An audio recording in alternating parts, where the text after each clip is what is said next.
Mungkin langsung saja untuk pembicara yang pertama, yaitu kepada Mbak Dinda. Mangga Mbak Dinda, kami persilahkan. Terima kasih Mbak Adinda. Halo, selamat sore semuanya. Perkenalkan, nama saya Dinda Fajria. Kebetulan untuk sekarang status saya di DPR juga bukan tenaga ahli lagi. Kemarin itu sempat dari 2014 sampai 2018. Sekarang lebih ke personal asistennya dari anggota DPR-nya itu. Awalnya di DPR, mungkin dari periode sebelumnya ada emang bos saya yang sebelumnya itu kita udah deket dulu sih, kayak dari pertemanan, terus alhamdulillahnya waktu itu baru lulus kuliah langsung diajakin di DPR aja bareng gitu. Ya udah sih, gitu aja sih, Mbak. Boleh diceritain Kak, gimana sih prosesnya dari awal bisa masuk nih, apa ada open recruitment Kak, atau ada apa? Gimana sih syarat-syaratnya untuk menjadi salah satu kandidat nih bisa bekerja di DPR gitu Kak? Kalau aku dulu awalnya itu tadi aku bilang, karena bosku yang sebelumnya itu emang udah temenan, kita punya hubungan pertemanan, jadi diajakin join itu waktu itu pas baru dilantik 2014, Oktober 2014, jadi ngajakin bareng. Aku lulus kuliah itu Juli Agustus kalau nggak salah, Juli Agustus 2014, terus diajakin bareng. Kalau untuk secara umumnya bergabung di jadi staf DPR itu mungkin tergantung fraksi kali ya. Ada yang open recruitment, ada yang emang pendekatan secara personal, ada juga yang emang kader partai. Kayak menurut aku itu tergantung fraksinya sendiri. Cuma untungnya pas yang aku itu ya alhamdulillahnya emang ada kesempatannya di situ gitu. Terus kalau misalnya dari kesekjenan DPR sendiri sebenarnya persyaratannya itu kalau untuk aku lupa deh 2014 sama 2019 itu masih sama atau beda. Cuma yang pasti kalau untuk tenaga ahli mungkin nanti Mas Hanif juga nambahin ya Mas ya. Kalau untuk menjadi tenaga ahli itu salah satu persyaratannya itu minimal pendidikannya S2 atau S1 dengan minimal kerja 5 tahun. Kalau untuk asprinya itu pendidikan D3, kalau nggak salah D3, dan ya gitu sih. Kalau itu persyaratan yang formal dari kesekjenan DPR sih. Kalau menurut Kak Dinda nih Kak, sistem merit vis koneksi yang Kakak sebutin tadi, mana sih yang lebih menguntungkan, yang menentukan karir kita di DPR? Apakah seorang profesional tanpa koneksi seperti Kakak bisa berkarir di DPR, terutama sebagai tenaga ahli? Kalau secara general menurut aku mau kita background-nya apa, kalau emang passion-nya di situ sih pasti bisa aja sih dapat kerja di situ. Maksudnya bisa aja pasti kerja di situ. Cuma balik lagi kalau ke aku mungkin ada faktor keberuntungan gitu. Aku masuk DPR nggak sebegitu susahnya. Soalnya setahu aku emang masuk menjadi tenaga ahli seorang anggota DPR itu agak susah ya, karena kan pasti dari anggota-anggota yang ada ini juga mereka udah punya bawaan masing-masing, entah itu dari tim sesnya mereka, entah itu dari partai, entah dari apa gitu. Ya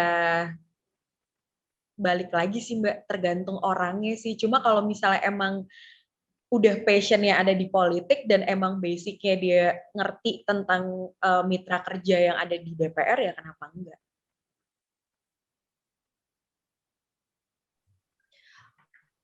Kalau ada nggak sih Mbak jabatan yang lebih tinggi daripada tenaga ahli di DPR ini? Mungkin Mbak juga bisa ceritain nih pengalaman-pengalaman kerjanya selama menjadi TA atau dan sekarang menjadi aspri itu bagaimana perjalanannya gitu. Kalau jabatan mungkin ini kali ya, kalau misalnya untuk anggota dewan itu sendiri, mereka punya itu staff itu ada 7. Masing-masing anggota itu punya 7 staff. Dua, dua orang untuk asisten dan 5 orang untuk tenaga ahli. Kalau dulu pengalaman aku jadi tenaga ahli di periode sebelumnya, mungkin tergantung bosnya juga kali ya. Kalau bosku yang sebelumnya nggak se-strict yang sekarang gitu. Kalau misalnya ada yang komentar, kok mau sih yang tadinya tenaga ahli terus sekarang jadi aspri gitu. Kalau buat aku personally, sebenarnya di bosku ini kita nggak ada bedanya sih tenaga ahli atau aspri itu kayak cuma ya udah itu cuma istilah jabatan mungkin. Tapi kalau untuk tenaga ahli di bosku yang sekarang itu benar-benar yang lebih harus menguasai bidang dari masing-masing mitra si dewan ini. Jadi kalau misalnya di bosku yang sebelumnya, aku mungkin kerjanya itu masih bareng-bareng sama tenaga ahli yang lain. Ada materi, ada apa, kita ngerjainnya bareng-bareng. Kalau di bos yang sekarang ini, benar-benar itu per bidang. Jadi kebetulan sekarang bosku di Komisi 4, jadi ada Kementerian Kehutanan dan Lingkungan Hidup, ada Kementerian Pertanian, ada Kementerian Pertanian dan Kelautan dan Perikanan. Nah, itu benar-benar masing-masing mitra itu ada satu tenaga ahlinya yang benar-benar ahli di bidang itu. Jadi biar lebih fokus dan ya sesuai aja sih sama apa yang diinginkan sama bosku, itu di kajiannya mau kayak gimana ya tenaga ahli itu yang bikin kajiannya gitu sih. Cuma kalau ya apapun menurutku ya kalau misalnya kita belajar ya apapun background-nya nanti mitranya apa ya sebenarnya bisa aja sih adaptasi dengan semuanya. Baik Kak Dinda, terima kasih. Kalau dari Bang Hanif nih, Bang Hanif tadi ada gangguan teknis ya Bang? Halo Bang? Kedengeran nggak Bang suara saya ke sana? Halo, kedengeran. Halo Bang Hanif. Iya Bang Hanif, kalau dari Bang Hanif sendiri gimana nih Bang ceritanya, pengalamannya mengenai dari proses awal rekrutmen menjadi anggota, mungkin menjadi staf ahli di DPR RI sampai sekarang bisa diterima, itu seperti apa Bang? Bisa di-sharing nih ke kita semua. Nah sebelumnya teman-teman semua nih, peserta semua, kalau ada pertanyaan bisa langsung dilontarkan di kolom chat yang telah disediakan ya. Ya Bang, silakan. Ya, sebelumnya ini kerja di DPR ya, jadi semacam ini ya peluang bagus dan juga bagus lah ya untuk batu loncatan kita. Walaupun saya sebenarnya juga bukan orang yang bakal berkarir selamanya di DPR lah gitu ya. Dan itu juga mungkin dirasain semua oleh tenaga ahli yang ada di DPR ya. Tapi ini menjadi batu loncatan awal teman-teman untuk berkarir dan meluaskan jaringan, ini suatu peluang yang bagus gitu.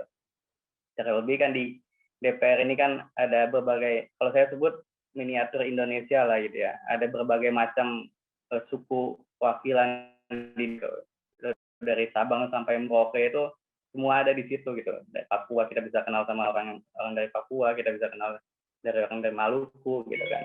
Nah itu jadi semacam tempat yang bagus untuk kita belajar lah gitu ya. Belajar sambil bekerja kan enak lah gitu ya. Kita belajar tapi juga dapat gaji gitu.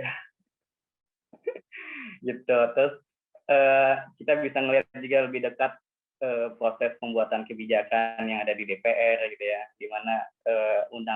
gimana sebuah undang-undang itu bisa jadi kayak gitu ya. Terus, itu sih dua hal itu yang makanya kenapa kerja di DPR itu ya bisa jadi tempat yang bagus untuk kita anak muda itu untuk memulai karir ke depannya lah gitu. Nah untuk saya cerita proses saya sekarang bisa kerja di DPR itu awalnya dulu nyalek di Sumedang terus kalah gitu. Terus saya kalah waktu itu, nah itu kan bingung ya, maksudnya mau ngapain lagi gitu kan. caleg muda terus udah kalah, apalagi waktu itu kalahnya cuma selisih 300 suara gitu sama yang menang.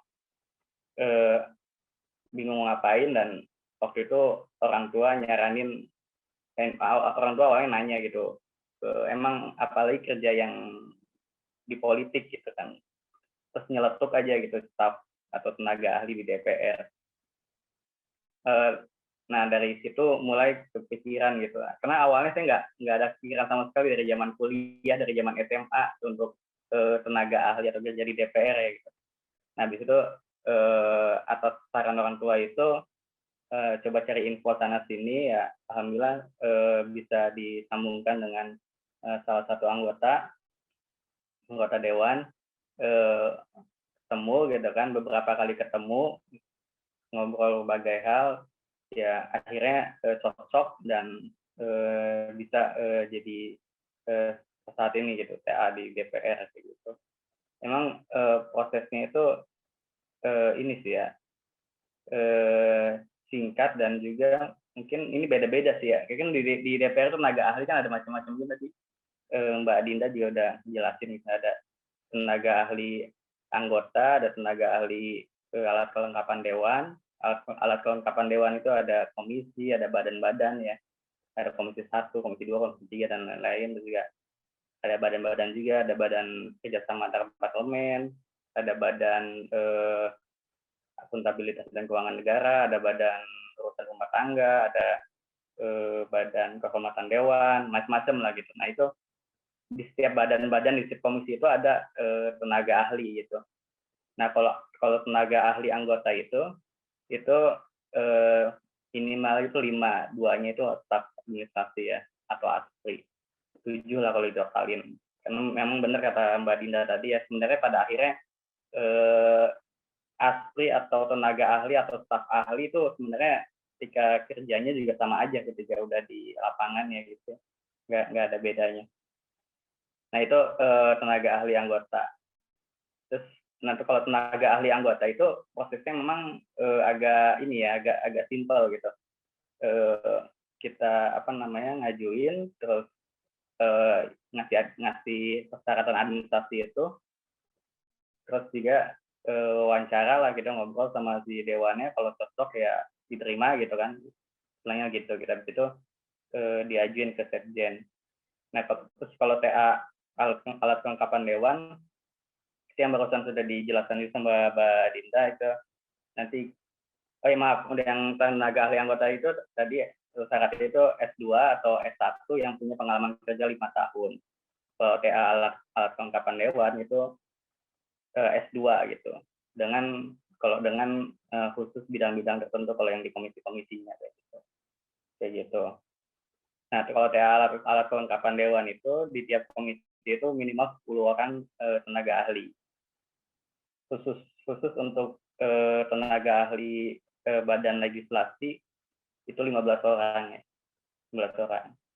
Nah, ada satu lagi selain tenaga ahli anggota, selain juga tenaga ahli kelengkapan dewan, ada juga tenaga ahli fraksi. Nah, tenaga ahli fraksi ini nanti di seleksinya juga oleh pimpinan fraksi tiap-tiap partai gitu. Itu kalau tenaga ahli fraksi itu syaratnya itu S2 atau S1 yang punya pengalaman kerja 5 tahun. Habis itu yang nyerahin administrasi yang kayak gitunya, terus wawancara sama pimpinan fraksinya gitu ya. Kalau diterima lanjut, kalau ini enggak gitu. Itu sih singkat ini ya, untuk persyaratan khusus lah ya. Yang persyaratan umumnya ya kayak sehat jasmani rohani yang gitu-gitu mah udah biasa lah. Itu sih yang mungkin nanti bisa jadi catatan teman-teman gitu. Nggak semua prosesnya itu melalui anggota, tapi banyak juga yang prosesnya itu melalui kesekjenan gitu. Banyak juga yang anggota yang nyerahin rekrutan tenaga ahlinya itu ke sekjen kayak gitu, dan sekjen yang nyeleksinya gitu.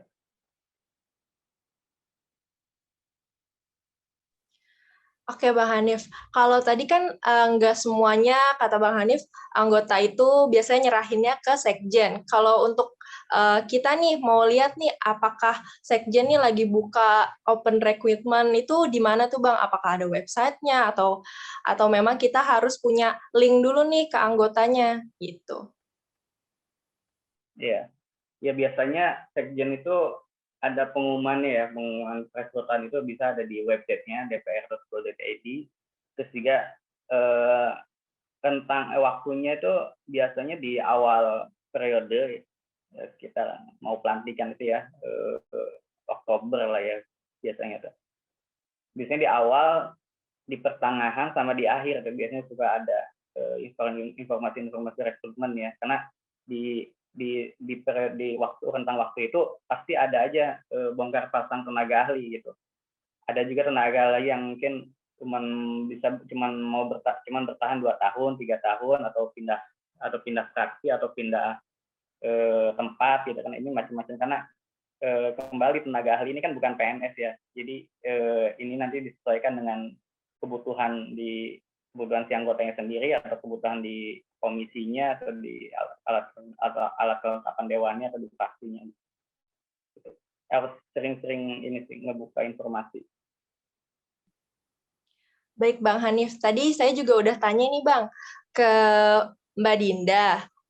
Akan kita tuh ada sistem merit dan versus koneksi, mana nih yang lebih menguntungkan karir di DPR? Apakah seorang profesional tanpa koneksi ini bisa berkarir di DPR gitu Bang?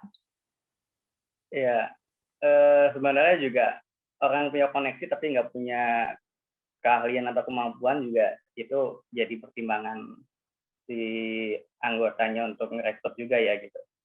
Jadi kalau saya ngelihatnya sih kedua hal itu punya peluang yang sama ya, mau itu koneksi dan merit gitu. Cuman yang ngebedain mungkin nanti saat di lapangan ya kerjanya gitu. Nah, keuntungan mungkin yang pakai sistem merit itu maksudnya mungkin teman-teman yang nggak tahu sistem merit itu gimana. Sistem merit itu yang ya prosesnya profesional, prosesnya dia sesuai dengan minatnya gitu ya. Nah, nanti ketika udah kerja itu biasanya yang pakai sistem merit itu dia kerjanya itu satu ini gitu, terarah dari emang awal minat dia. Misalkan ada yang di hubungan internasional, itu biasanya ya dia fokusnya di situ gitu, di perihal diplomasi, perihal hubungan internasional gitu. Terus ada yang di hukum, biasanya fokusnya di situ. Nah, yang lewat jalur merit itu mungkin bedanya di situ gitu. Kalau yang lewat jalur koneksi itu dia lebih nanti kerjanya lebih fleksibel gitu ya. Mungkin dia bisa ngurusin soalan hukum, dia juga ngurusin soal-soal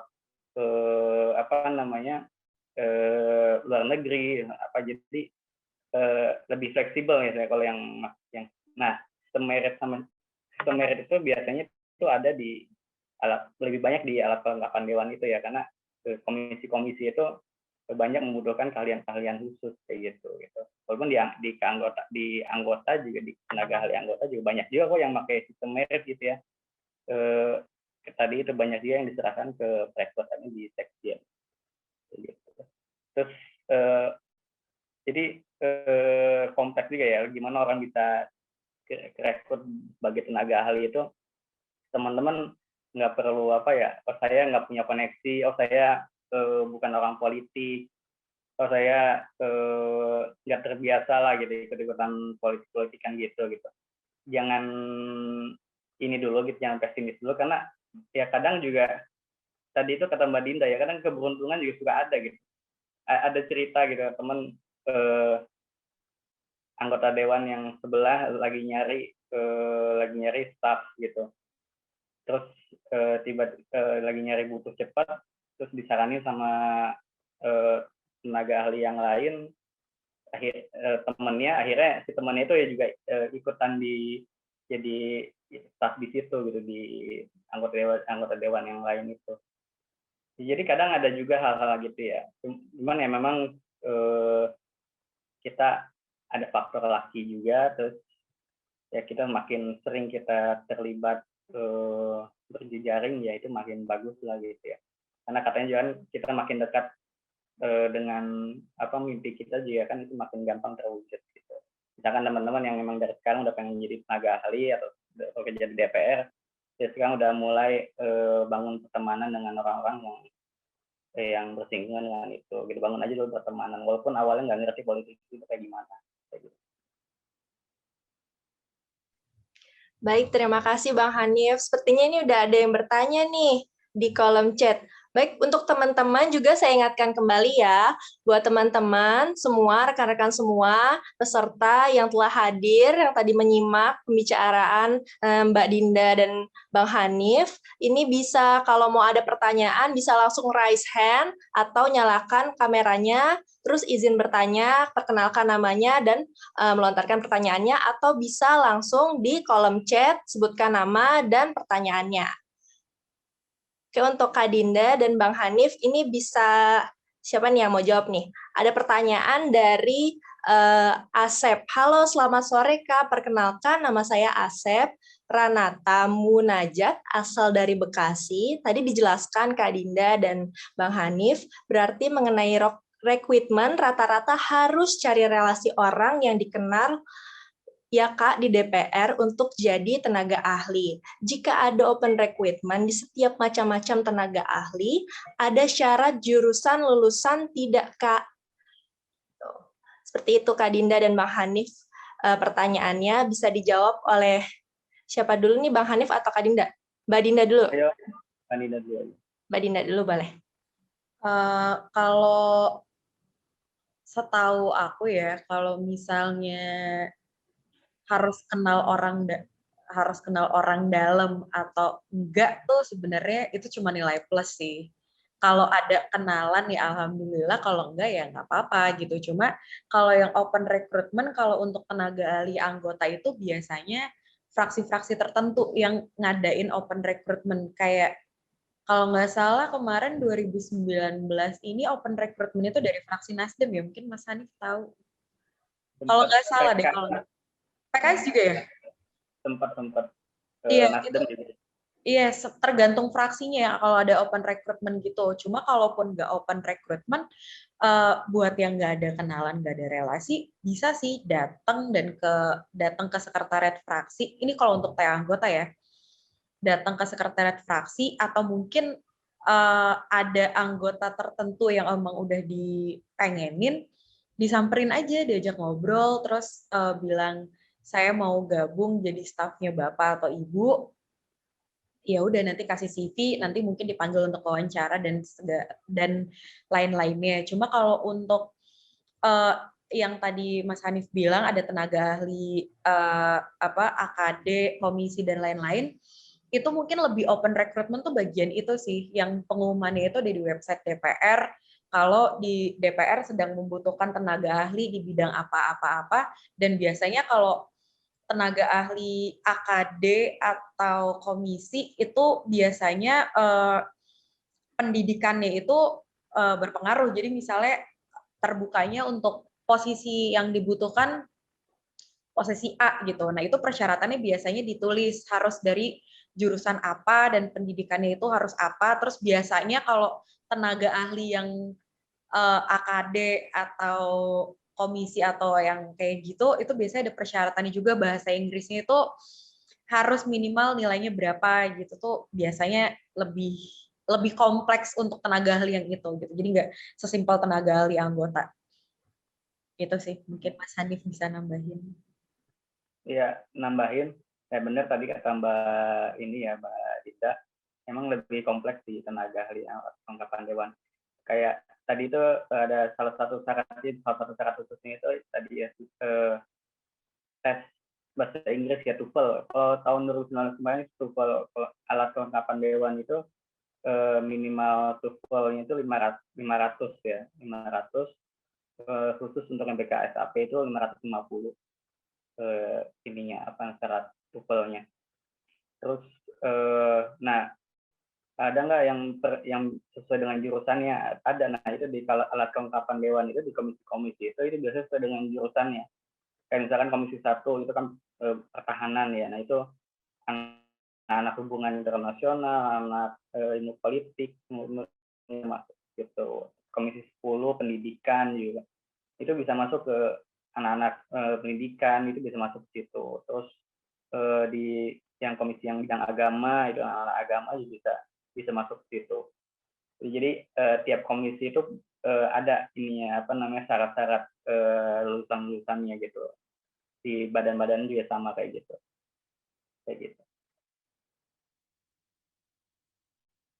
Baik, terima kasih Mbak Dinda dan Bang Hanif. Semoga terjawab ya pertanyaannya dari Asep tadi ya. Oke, selanjutnya ada pertanyaan lagi nih Bang, dari Ahmad Gading. Izin bertanya Kak, apakah jam terbang berorganisasi di masa sekolah ataupun kuliah bisa dijadikan penilaian tambahan saat seleksi menjadi calon legislator?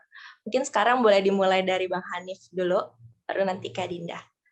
Silakan Bang. Ini calon legislator atau calon tenaga ahli atau gitu? Calon anggota dewan atau calon tenaga ahli?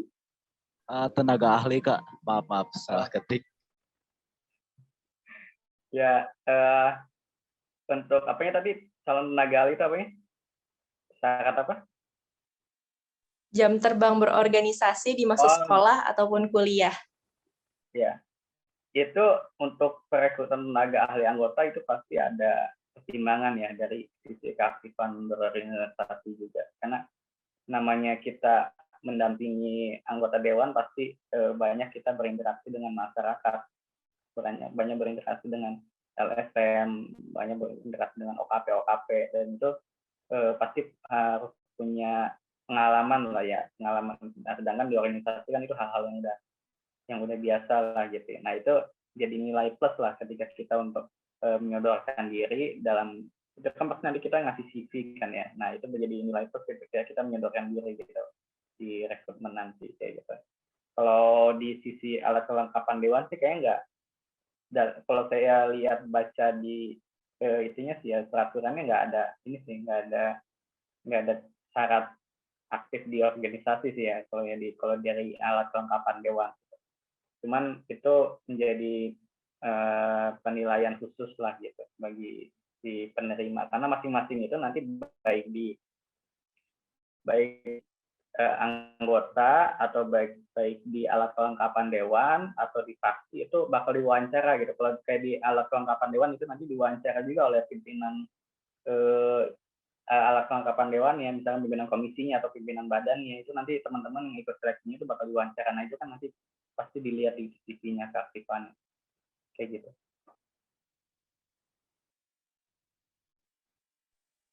Mungkin ada tambahan dari Mbak Dinda?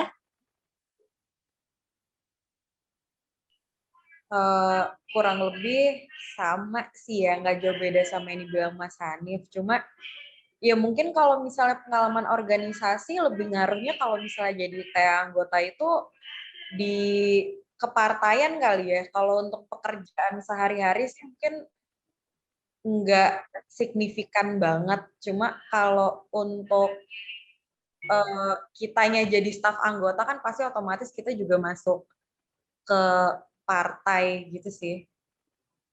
Itu sih kayaknya tambahan dari aku. Terima kasih atas jawabannya Bang Hanif dan Mbak Dinda. Semoga terjawab ya Kak Gading. Sangat terjawab Kak, terima kasih banyak. Ya, terima kasih. Nih, untuk Mbak Dinda dan Bang Hanif ada pertanyaan lagi nih selanjutnya dari Anthony. Izin bertanya, untuk tenaga ahli atau ASPRI itu cuma ada di DPR RI atau ada juga di DPR provinsi dan kabupaten? Ya. Itu jawab. Nah, di kabupaten provinsi ada ya, sama di tiap DPR, di tiap DPRD kabupaten, provinsi atau RI itu ada tenaga ahli. Nah, cuman khusus untuk di tiap daerah itu beda-beda sih ya. Kayak misalkan Sumedang itu staf ahlinya itu atau tenaga ahlinya itu per fraksi cuma 2. Dan itu nggak ada staf anggota ya, nggak ada tenaga ahli anggota. Dan di Jawa Barat pun gitu sama, nggak ada tenaga ahli anggota. Walaupun ada itu pribadi sifatnya gitu. Staf anggota itu pribadi bukan yang resmi melalui ini ya peraturan di DPR-nya gitu. kayak gitu. Dan saya nggak tahu ya kalau daerah lain kayak gimana, tapi tahu saya sih kayak gitu. Nggak beda-beda tiap daerah gitu, karena sesuai dengan peraturan di daerahnya masing-masing, kebijakan ininya di DPRD masing-masing. Kalau untuk Kak Dinda mungkin ada tambahan?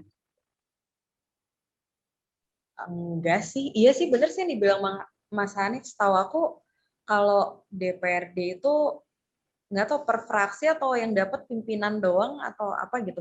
Pokoknya nggak semua anggota. Kalau DPR RI kan semua anggota pasti sama jumlahnya, sama-sama 7 gitu yang official dari kesekjenan. Cuma kayak kalau untuk DPRD nggak tahu ya, per fraksi mungkin atau pimpinan aja yang dapat ya, kurang lebih kayak gitu sih. Biasanya kalau oh ya, silakan Bang.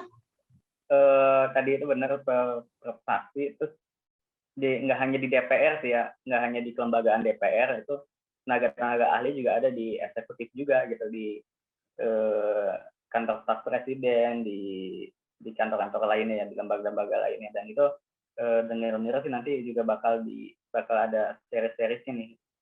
Yang pertama ini kan TAC ini untuk yang DPR, nanti ke depan juga ini mudah-mudahan dari Idea Consulting bisa bikin sharing session yang tenaga ahli yang beda-beda gitu. Sekarang di legislatif, nanti di eksekutifnya mungkin ke depannya bisa. Baik, terima kasih Mbak Dinda dan Bang Hanif jawabannya. Apakah sudah terjawab nih, Antoni? Insya Allah ya, sudah terjawab ya. Untuk rekan-rekan semua, diingatkan kembali untuk yang ingin bertanya atau memiliki pertanyaan nih, pertanyaan yang terpendam mengenai TA, bagaimana menjadi TA di DPR, atau tadi telah mendengar penjelasannya, bisa juga langsung nih pertanyaannya dilontarkan di kolom chat yang telah tersedia, dan juga boleh juga nih dinyalakan kameranya on cam, dan juga langsung bertanya kepada pembicara kita. Seperti itu.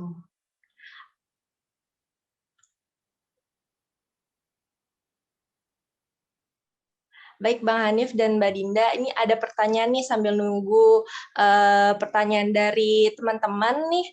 Ada pertanyaan nih dari Dinda. Kalau untuk di dalam DPR ini kan apakah ada karir di DPR yang jabatannya lebih tinggi daripada tenaga ahli? Apakah ada naik jabatan gitu di DPR seperti di perusahaan-perusahaan seperti itu? Boleh dijawab dari Bang Hanif. Mbak Dinda boleh? Oh boleh Mbak Dinda, boleh. Boleh Mbak Dinda, habis itu ke Bang Hanif kalau mau ada tambahan. Kita sharing-sharing aja di sini. Jujur jawabnya agak bingung. Kalau jadi gini ya, kalau misalnya teman-teman ingin menjadi tenaga ahli dari anggota DPR, kalau bisa itu jangan dijadiin satu passion gitu. Maksudnya kayak gue bercita-cita untuk menjadi seorang tenaga ahli DPR gitu tuh jangan. Kayak kalau bisa tuh apa ya, menjadi seorang tenaga ahli, menjadi staf DPR itu kalau bisa dijadiin untuk pembelajaran aja, untuk bekal diri, kayak batu loncatan untuk jenjang karir selanjutnya. Karena jujur kita itu nggak ada yang namanya naik jabatan kayak di perusahaan-perusahaan gitu, termasuk mungkin ya udah gitu aja. Jadi ya Misal naik jabatan jadi anggota dewannya gitu misalkan. itu bisa kalau naik jabatan, soalnya banyak banget yang tadinya jadi staf anggota atau staf di DPR gitu, periode berikutnya duduk menjadi anggota dewan itu sendiri. Ada juga yang gitu ya. Iya, banyak. Nah, cuma kalau misalnya berharapnya kayak jadi kalau misalnya udah jadi tenaga ahli jangan sampai tuh mentok aja selama-lamanya jadi tenaga ahli, itu jangan gitu loh. Kayak ya udah, jadi tambah relasi yang banyak, belajar yang banyak, nambah ilmu, ya nanti ketika udah siap ini benar-benar bakal ngebantu banget untuk teman-teman yang punya passion di dunia politik, apalagi yang tertarik untuk nyalek gitu sih. Iya. Baik, terima kasih Mbak Dinda. Mungkin ada tambahan nih dari Bang Hanif? Iya, ya aku tadi di awal juga udah bilang ya aku waktu pertama kali ngomong. Jadi aku sendiri di DPR ini bukan jadi semacam bakal yang hari ini bahkan terusnya di sini gitu. Ini kan cuma jadi sebagai pembelajaran dan juga inilah bagus untuk batu loncatan kita lah ya anak-anak muda untuk mencoba ini gitu. Karena betul tadi gitu. Nanti kan ini bakal memudahkan juga kita kalau kita yang di situ bisa berjejaring, bisa sambil belajar gitu ya. Ada yang nanti nyalonin, nyalek, ada juga yang nanti mungkin inginnya next itu di pemerintahan di badan mana atau di dinas mana atau di kementerian mana, itu kan juga bisa mencari jaringannya juga di DPR kayak gitu sih. Kalau jenjang karir sih nggak ada kayak tadi itu misalkan tiba-tiba anggotanya anggota yang meninggal terus tenaga ahlinya yang gantiin gitu kan enggak gitu. Nah kalaupun jenjang karir mungkin karena di DPR juga ada sih ya PNS di kesekjenan itu mungkin di situ kali ya. Cuman itu kan prosesnya PNS biasa ya, perekrutan ASN PNS, cuman nanti penempatannya oleh Kemenpan RB gitu, ada yang di DPR, ada yang di mana gitu.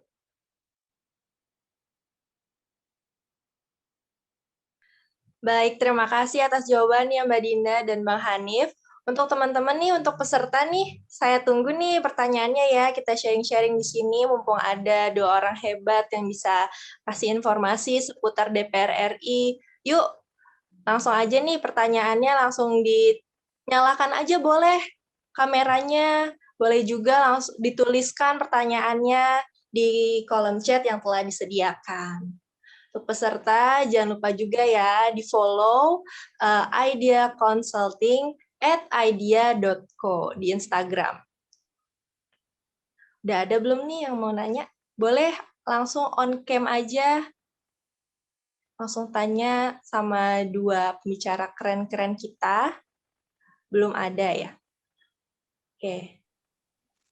Sambil nunggu peserta yang lain bertanya, boleh nih Bang, sama Mbak Dinda juga diceritain nih.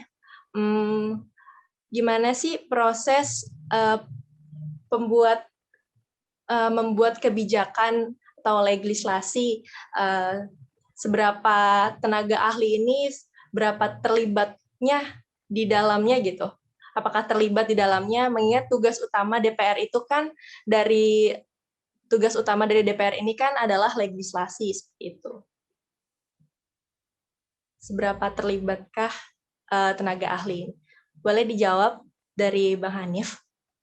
Ya, tentu sangat dilibatkan itu teman-teman yang lain juga tenaga ahli yang di bidang-bidangnya masing-masing itu punya peran penting untuk dalam hal legislasi ya. Karena kita juga lihat anggota dewan kan begitu sibuk ya. Kadang juga dia nggak jarang banget yang anggota dewan yang dari awal ngebuat maksudnya dalam arti dia dari awal ngebuat undang-undang dari enggak gitu ya. Tapi itu pasti diawali sama para tenaga ahli di tiap komisinya dulu gitu yang ngerumusin gitu. Bahkan ada dibikin dulu kan naskah akademiknya gitu-gitunya. Nah itu peran tenaga ahli di situ sangat penting lah gitu ya. Gitu. Yang mungkin Mbak Dinda nambahin. Ada tambahan dari Mbak Dinda? Ya, sama sih. Aku jawabannya sama Mas Hanif. Soalnya kan itu prosesnya juga panjang ya. Dan itu juga nggak tenaga ahli anggota juga doang gitu. Ada tenaga ahli dari komisi juga, ada anggotanya juga. Jadi benar-benar terlibatnya tuh banyak banget. Jadi kalau misalnya udah ada pembahasan undang-undang atau apapun itu ya untuk para tenaga ahli ya udah siap-siap begadang dan banyak belajar, banyak ngebandingin yang peraturan sebelumnya dan peraturan baru, ya ya nambah ilmu juga sih.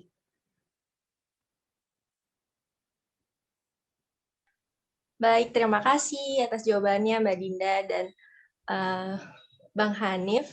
Untuk teman-teman nih diingatkan kembali, yuk mumpung ada kesempatan nih kita ngobrol-ngobrol, sharing-sharing, udah disediakan nih oleh Idea Consulting untuk bertanya-tanya sama tenaga ahli di anggota DPR RI, bisa langsung teman-teman juga dinyalakan aja mic-nya, dinyalakan videonya, atau bisa langsung juga dilontarkan pertanyaannya di kolom chat seperti itu. Mumpung kita ada kesempatan, kita mendapatkan ilmu di sore hari sambil menunggu beduk azan maghrib.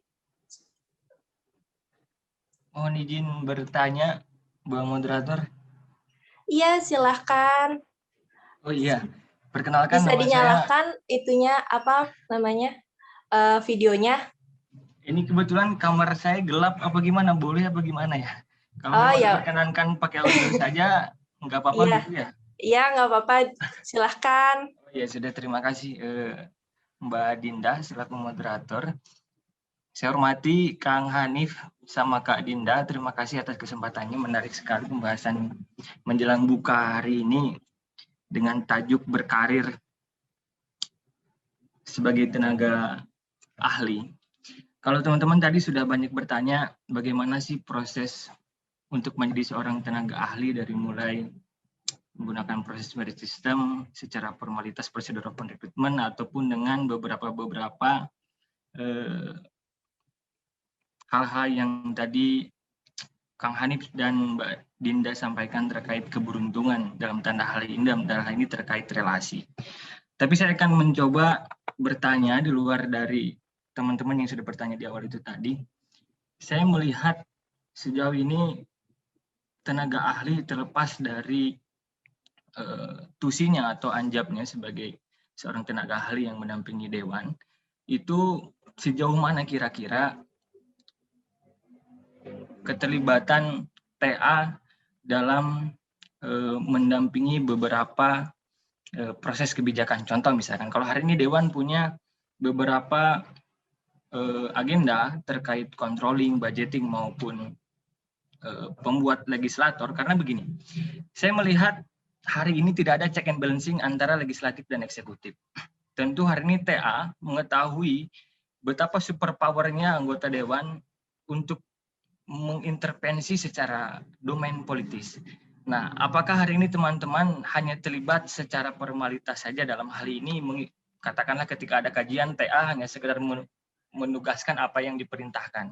Tidak bisa masuk ke dalam ruang-ruang politis, dalam hal ini dalam tanda kutip, mohon maaf Pak, menurut saya atau apa seperti apa. Karena jujur saja, kalau hari ini misalkan saya dianugerahi keberuntungan kemudian menjadi seorang tenaga ahli dengan jalur cepat, simple, padat, dalam hal ini jalur khusus, itu sulit rasanya bagi saya untuk masuk ke ruang-ruang kritis. Atas dasar apa yang menurut saya ini hal ini benar dan yang salah harus dibenarkan, begitu kira-kira. Nah, ketika hari ini saya masuk dengan dunia profesionalitas, tanggungan saya untuk melepaskan beban itu justru akan bebas-bebasnya. Nah, bagaimana kira-kira Kang Hanif dan Mbak Dinda melihat orang-orang yang hari ini masuk dalam ruang proses merit system yang hanya profesional dan betul-betul bisa profesional sampai dengan tugasnya selesai, atau memang hari ini kita masuk dengan jalur khusus tapi ruang nalar berpikir kita terbatas hanya karena kita memang karena dalam hal ini misalkan katakanlah orang bawaan. Karena jujur saja keresahan saya selaku misalkan hari ini melihat sebuah proses kebijakan dari rentetan sidang paripurna dan lain-lain itu justru rapat hanya sekedar dijadikan ruang rapat. Tapi domainnya politis itu jauh lebih mengerikan karena di situ terjadi beberapa ruang-ruang diplomasi yang mungkin bisa jadi TA tidak dilibatkan. Nah, begitu kira-kira Mbak Adinda. Terima kasih atas waktunya. Assalamualaikum warahmatullahi wabarakatuh. Baik, terima kasih atas pertanyaannya. Dari siapa tadi ya? Oh ya, pokoknya terima kasih atas pertanyaannya. Ini mungkin bisa dijawab oleh Mbak Dinda atau Bang Hanif. Mau siapa dulu nih yang jawab kira-kira ya? Mas Mbak Dinda Hanif, ya? silakan, mungkin Mas Hanif duluan yang jawab. Oke, Bang Hanif, boleh dijawab nih, pertanyaannya sangat menarik sekali. Silakan, Ya. Bang. Ya, ini kelihatan nih, tadi yang nanya ini aktivis nih. Ya, saya juga bukan mantan, maksudnya saya juga aktivis zaman kuliah. Saat ini juga masih terus membersamai masyarakat yang ada di daerah pemilihan. Ya, untuk sebenarnya bagaimana peran tenaga ahli ketika ada kebijakan-kebijakan yang muncul ya, kayak kemarin Undang-Undang Cipta Kerja, terus ya kemarin lah kita ambil contoh Undang-Undang Cipta Kerja ya yang begitu ramai ya. Nah, para tenaga ahli ini tataran kerjanya ya hanya sebatas dalam ruang-ruang koridor akademis ya, kayak semacam bikin kajian-kajian gitu. Namun kan ini hasil dalam sebuah hasil kesepakatan itu tetap ada dalam tataran politis gitu. Tataran politis para elit partai gitu. Karena kita tenaga ahli nggak dilibatkan sama sekali kayak gitu. Adapun ketika dalam masih tataran, kalau dalam tataran koridor akademis kan itu kita semua, baik itu TA atau staff dan sebagainya, itu kan masih bebas untuk bersuara ya, bebas mengungkapkan pendapat-pendapatnya, dan itu menjadi salah satu tugas tenaga ahli juga, memberikan masukan pada anggota ya terkait isu-isu yang berkembang di masyarakat kayak gitu. Nah, pada tataran seperti itu kita masih bebas, masih boleh kita menyampaikan, Pak, sebaiknya ini nggak bagus nih gitu kan, undang-undang Cipta Kerja ini nggak bagus Pak gitu kan, karena alasannya begini, dan nggak hanya undang-undang Cipta Kerja, banyak gitu ya. Tapi tetap di akhir itu karena tenaga ahli juga sama kayak teman-teman yang luar itu, kita juga rakyat gitu. Kita juga kita bukan bagian dari elit partai ya, elit politik kayak gitu. Jadi ketika nanti kesepakatan dan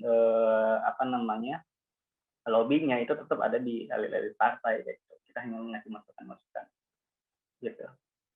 Yang otomatis masukan kita ya sesuai dengan tidak ada, saya yakin sih ya, nggak ada kecenderungan misalkan karena dari partai ini dia lebihnya kemana kayak gitu. Pasti ini kebanyakan ya orang-orang tenaga ahli itu emang orang yang memang sesuai dengan ininya profesionalitasnya kayak gitu. Karena kita tenaga ahli nggak ada kepentingan apa-apa juga sih sebenarnya gitu, baik dari lahirnya kebijakannya. Tambahan mungkin Mbak Dinda. Benar sih yang dibilang Mas Hanif tadi. Ya kita cuma mungkin kalau untuk sekedar ngasih masukan doang ya udah gitu, cuma ya tetap aja kalau misal untuk ya pengambilan keputusan atau apapun itu kita nggak ada hak di situ gitu. Paling profesionalitas kita itu diuji ketika yang kita kaji itu bertolak belakang dengan apa prinsipnya kita. Jadi ya kalau bisa, misalnya hal itu tuh ditinjau dari sudut pandang yang berbeda gitu. Sedangkan misalnya sebenarnya kita nggak setuju, tapi karena ini pekerjaan ya kita harus bisa memposisikan diri kita di luar dari itu sih. Jadi mungkin harus lebih profesionalnya diujinya di situ. Ya, kayak nambahin ya, kayak nggak semua tenaga ahli itu dia berpartai gitu. Nah itu juga berpikir itu juga yang harus diluruskan dulu gitu.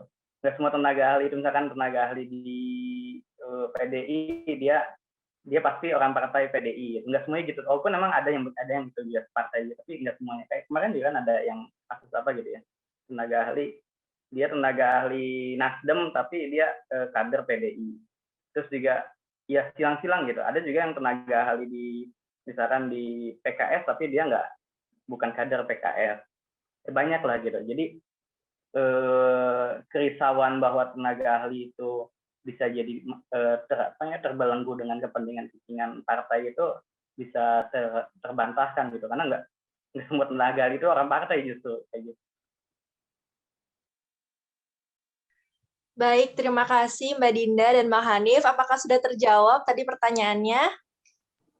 Insya Allah sudah terjawab ya. Ada sedikit lagi, Mbak. Oh, boleh. Boleh ya, sedikit lagi ya. Ini karena saya senang betul bisa bersilaturahim dengan Kang Hanif dan Mbak Dinda ini. Ini sedikit saja. Ya, terima kasih banyak Kang Hanif dan Mbak Dinda. Itu memang sependek pengetahuan saya. Kalau tadi Kang Hanif sampaikan tidak semua tenaga ahli berpartai, tapi ya mohon nanti diluruskan karena menurut informasi terakhir yang saya dapat, katanya itu kalau mau jadi seorang tenaga ahli harus punya KTA. Nah, otomatis walaupun dia sebelumnya bukan orang partai, ketika menjadi seorang tenaga ahli, dia wajib punya KTA. Nah, itu kan secara tidak langsung, mau tidak mau, suka tidak suka, kita harus menjadi anggota partai. Nah, ini yang terakhir, Mbak. Ini yang terakhir saja. Saya berharap dan bermimpi di kemudian hari Indonesia bisa jauh lebih baik. Dan saya berharap dan bermimpi begitu banyak sekali yang harus dibenahi, terutama pembuat undang-undang atau legislator. Karena kita hidup di negara hukum, kita hidup di negara serba yang harus taat dengan hukum. Ada saya kalau boleh izinkan cerita, Deputi 3 waktu itu pernah menyampaikan di beberapa agendanya bagaimana mereka melihat dewan di Inggris, pemerintahan Inggris. Ini nanti mungkin bisa sharing-sharing aja sedikit ya Mbak. Perdebatan mereka di sidang itu sangat sekali menarik karena yang mereka debatkan adalah domainnya kajian. Kajian itu kan bisa berbasis data, berbasis survei, berbasis teori. Dan dewan-dewan di sana betul sangat memahami dan paham apa yang kemudian mereka kerjakan. Dan akhirnya perdebatan mereka betul-betul perdebatan kajian gitu loh. Nah, hari ini saya melihat perdebatan di Dewan itu terutama mungkin ya TA pasti mengetahui banyak, itu perdebatannya yang saya dikedepankan adalah domainnya konstituen partai. Jadi kepentingan yang dibawa sudah bukan lagi kepentingan masyarakat secara tingkat kesejahteraan yang hari ini katakanlah notabene banyak sekali data-data kemiskinan yang hari ini harus dijadikan landasan untuk membuat kebijakan, contoh misalkan untuk kemiskinan.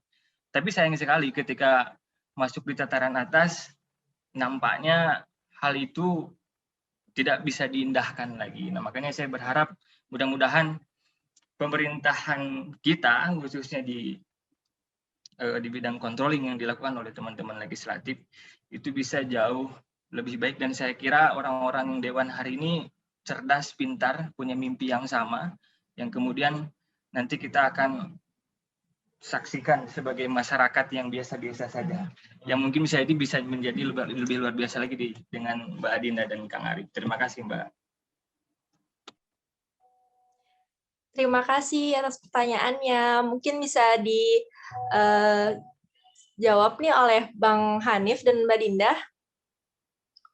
Ya, yang pertama terkait kartu tanda anggota ya.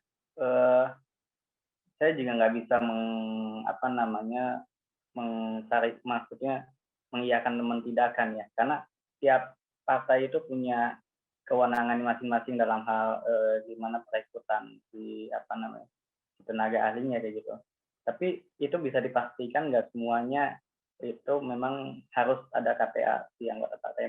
Faktanya soalnya juga yang saya alami sekarang, saya menempel di tenaga ahli anggota, dan itu hampir setengah tenaga ahlinya itu bukan kader partainya gitu, bukan kader, bahkan belum punya kartu anggotanya, bahkan bukan kader partainya.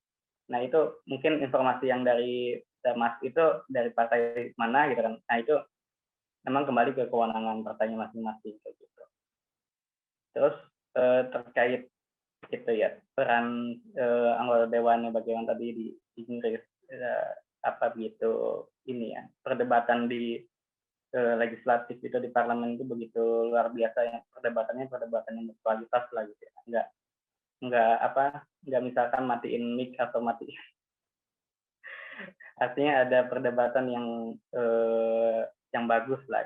Itu sih kalau menurut saya kembali ke pertama, ini kita juga sistem parlementer, sistem presidensial kita juga kan ini menjadi perdebatan juga ya. Kita ingin disebut presidensial tapi setengah-setengah juga. Yang disebut parlementer juga setengah-setengah juga. Jadi dari sistem itunya sendiri juga kita penguatan dari yang itunya juga masih belum ini gitu, belum kuat. Terus kedua juga kualitas demokrasi itu sendiri menentukan hasil dari perwakilan rakyat yang bakal duduk di dewan gitu. Kalau misalnya kualitas demokrasi yang memang diakui kualitas demokrasi kita itu masih rendah gitu, dibanding Inggris itu jauh banget, dibanding Amerika itu jauh banget gitu, sehingga ya yang dihasilkan outputnya pun ya tentu pasti berbeda, dan itu menjadi PR kita bersama gitu, bagaimana menghasilkan kualitas demokrasi yang bagus ke depannya gitu ya, siapa lagi selain kita anak-anak muda yang bakal melanjutkan gitu, gimana nanti pemilu kita itu pemilu yang berkualitas, yang bukan disogok dengan uang amplop atau disogok dengan sembako kayak gitu kan, itu jarang menentukan kualitas dari si calonnya yang nanti menang kayak gitu. Terima kasih Bang Hanif. Mungkin ada tambahan dari Mbak Dinda? Enggak sih, dari aku kayaknya penjelasan dari Mas Hanif udah cukup menjelaskan juga. Cuma mungkin tadi yang untuk KTA, setahu aku sih ya kalau untuk official persyaratan dari kesekjenan tuh untuk KTA tuh nggak ada. Mungkin itu udah persyaratan yang dari fraksi tertentu sih kayak. Udah itu aja. Bagaimana pertanyaannya? Sudah terjawab? Sudah puas ya atas jawabannya ya. Terima kasih atas pertanyaannya, sangat menarik sekali pada sesi diskusi ini. Mungkin karena melihat jamnya sudah pukul 5 lewat, ini ada satu pertanyaan terakhir sebelum kita closing dari Syauki. Untuk gambaran tugas konkretnya yang dijalankan oleh Kak Dinda dan Kak Hanif sebagai tenaga ahli DPR itu seperti apa, dan pengalamannya di lapangan seperti apa, di lapangan. Terima kasih dari Syauki. Silakan dijawab oleh Mbak Dinda dan Bang Hanif. Mbak Dinda mungkin boleh jawab.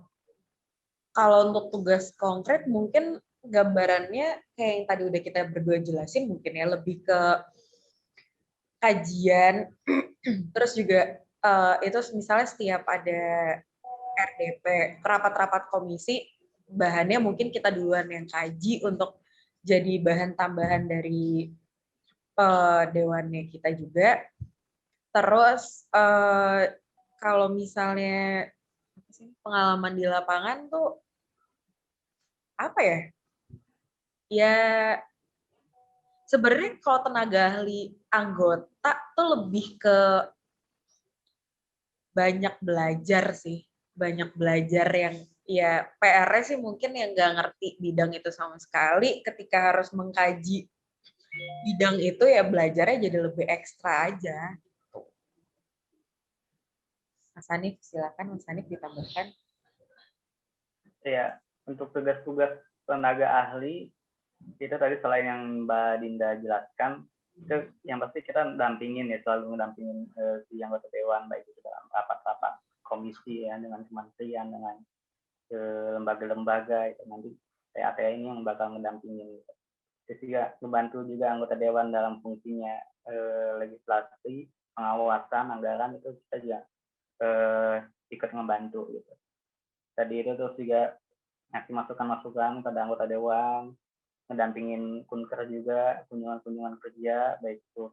Nah itu paling enak itu teman-teman kalau jadi tenaga ahli di BKSAP, nemenin kunkernya itu keluar negeri gitu, sambil jalan-jalan lah gitu. Tapi kalau saya sih belum pernah ya.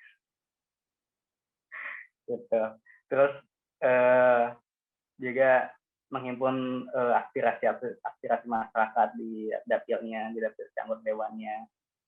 Yang terpenting sih itu harus up to date dengan perkembangan isu-isu yang ada di masyarakat, karena pasti anggota dewan itu minta masukan itu ke para staff-staffnya gitu, tenaga ahlinya. Itu sih tugas-tugas pokoknya. Untuk jam sih ya, soal jam kerja sih kita kayak ngantor biasa, jam 8 pulang sore, tapi banyak juga yang nggak nentu ya kerjanya gitu. Kadang juga Sabtu Minggu itu tetap kerja gitu. Jadi jangan berharap tenaga ahli itu punya waktu yang sangat-sangat luang gitu ya. Kadang juga waktu-waktu weekend itu kepake kerja juga. Kadang juga di luar jam kerja malam, subuh itu kadang juga masih dimintain tugas-tugas kayak gitu ya. Itu juga harus siap-siap juga kayak gitu. Karena kita bekerja dengan anggota dewan yang punya tugas dan juga tanggung jawab, yang artinya kita harus punya waktu lebih dan pikiran yang siap untuk berbagai macam hal yang nanti kita hadapi.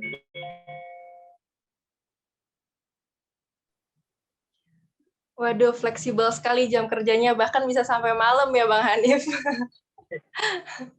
Oke, terima kasih Bang Hanif dan Mbak Dinda atas jawabannya. Terima kasih juga untuk Sauki yang udah bertanya. Mungkin terakhir nih Bang dan Mbak, boleh nih motivasi untuk teman-teman semua nih yang ingin menjadi TA atau tenaga ahli di DPR RI. Bisa jadi terakhir sesi terakhir nih, closing idea. Boleh dari Bang Hanif dulu? Oke. Teman-teman yang pengen jadi TA ya, ya apa salahnya kita nyiapin dari sekarang, nggak kenapa kita siapin. Awal-awal mungkin teman memperbanyak dulu informasi TA itu seluk-beluknya kayak gimana lah gitu ya, baik itu secara formal atau informal gitu. Nanti juga teman-teman dari Idea Consulting juga bakal nge-share tuh peraturan DPR-nya ya tentang tenaga ahli, jadi teman-teman juga bisa melihat lebih lengkap mungkin apa aja syarat-syarat formilnya. Nah itu dari sekarang boleh di teman-teman siapkan. Terus yang kedua ya karena ini lembaga politik dan juga lembaga pemerintahan, pasti juga harus mempunyai kesiapan secara jaring dan juga keahlian ya. Tadi yang saya bilang di awal, kita walaupun kita punya koneksi tapi kita nggak punya keahlian, nggak punya kemampuan, nggak punya kapasitas, ya kita nggak ada, ya kita percuma juga di situ kayak gitu. Itu sih. Terus terakhir banyak-banyak main lah ya, banyak-banyak main dengan teman-teman yang aktif di politik kayak gitu ya, biar nanti bisa kebuka berbagai peluang gitu ya. Jadi jangan menafikan segala sumber informasi, maksudnya yang suka di akademik fokusin di situ nggak kenapa, tapi juga jangan melepas juga yang namanya tadi itu jejaring.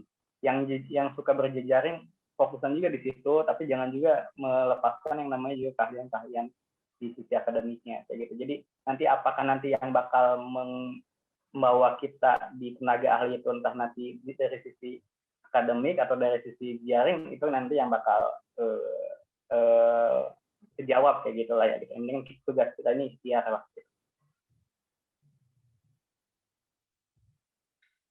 Baik, terima kasih Bang Hanif. Mungkin ada pesan dari Mbak Dinda untuk teman-teman yang ingin menjadi tenaga ahli.